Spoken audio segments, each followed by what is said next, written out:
Ha? Tapos napaday second signal. It's gonna be the second signal is carried upon by. Grabe, magbasa na lang ay. B7 of what? Antigen presenting cell and what? CD28. B7, by the way, is also known as CD80, CD80. B7 na? Yan na. Alam nyo, ang reason why God has to make two signals. Kaya ano? You know ha? If the antigen presenting cell accidentally process self-antigen, na ay machinery sa sulod that will cause this antigen presenting cell not able to present, not be able to express what? B7. So that's why the T-cell activation is halted. So kana ang way nato to protect ourselves from autoimmunity. That's why nana si Lord, di nilang patakag present, dapat na apay second signal. And the second signal is not available if you're dealing with your own antigen. Nagets na? Okay, delikado ni. Masila kag present tapos self-day na, patay ka. So sabi ni Lord, dapat na ikaduha, tapos mawala ni pag self-antigen.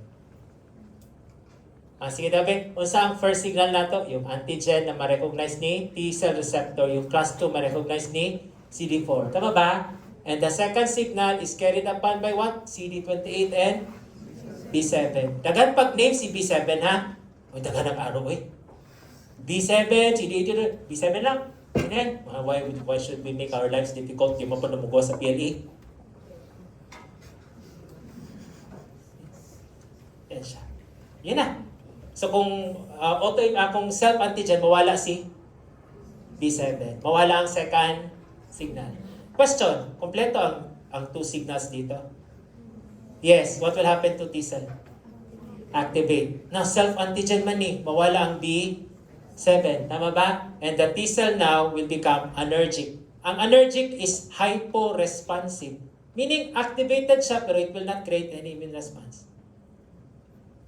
Ganahan di ka mag-atake sa self-antigen ng allergy. Ano na siya?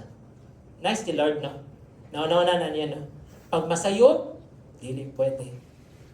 Kasi result, pag wala ang B7, energy, state of hyporesponsive na. Ayan na.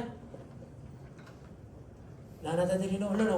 Na-miss ko. Naman po ani. Ano oras na?